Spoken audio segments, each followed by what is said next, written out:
और नए साल के आगाज के साथ किसानों ने भी अपना रुख साफ कर दिया है। किसानों ने सीधे तौर पर कहा कि किसी भी कीमत पर किसान झुकने को तैयार नहीं। किसानों को कहीं से भी शाहीन बाग के प्रदर्शनकारियों जैसा ना समझा जाए। नई उम्मीदों के साथ नए साल का आगाज हो गया है। भारत समेत पूरी दुनिया में नए साल का स्वागत किया गया। दिल्ली के अलग अलग बॉर्डर्स पर जमे किसानों ने भी नए साल का स्वागत किया। हालांकि उनका आंदोलन अभी भी जारी है और वो नए कृषि कानूनों को वापस लेने की मांग पर अड़े हुए हैं। सरकार के साथ अगली बातचीत को लेकर आज किसानों की बैठक हुई। बैठक के बाद किसान नेता युद्धवीर सिंह ने कहा कि अगर 6 जनवरी को सरकार यूनियंस के बीच कोई ठोस निर्णय नहीं लिया जाता है तो हम ट्रैक्टर मार्च करेंगे। आंदोलनकारी किसानों ने साफ किया कि सरकार उनके पक्ष में अगर 4 जनवरी तक फैसला नहीं लेती है तो कड़ा कदम उठाया जाएगा।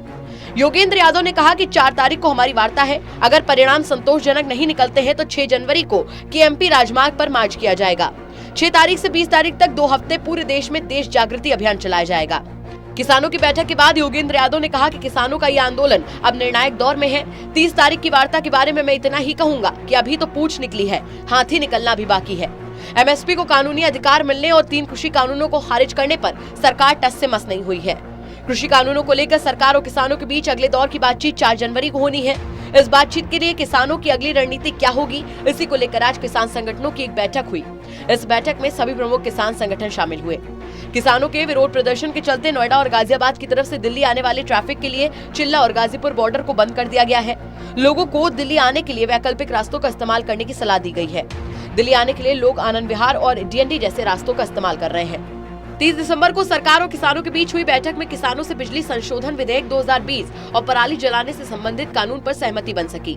जिन मुद्दों पर कुछ बात बनी उनमें मुख्य बातें ये थी कि सरकार बिजली की कीमत और पराली जलाने को लेकर जुर्माने की कार्रवाई के मुद्दे पर किसानों की शंका दूर करेगी। हालांकि विरोध की प्रमुख वजह न्यूनतम समर्थन मूल्य पर कोई ठोस फैसला नहीं हो सका। नए कृषि कानूनों को लेकर किसानों का विरोध प्रदर्शन थमने का नाम नहीं ले रहा है। आज किसान आंदोलन का 37वां दिन है। किसान संगठनों ने साफ कर दिया है कि जब तक नए कानूनों को वापस नहीं लिया जाता वो अपने आंदोलन को जारी रखेंगे। यही वजह है कि 2020 खत्म हो गया है और 2021 का आगाज भी हो गया है, लेकिन किसानों का आंदोलन बदस्तूर जारी है। देखना होगा कि ये नया साल किसान आंदोलन में क्या नया मोड़ लेकर आता है। Special desk, total news.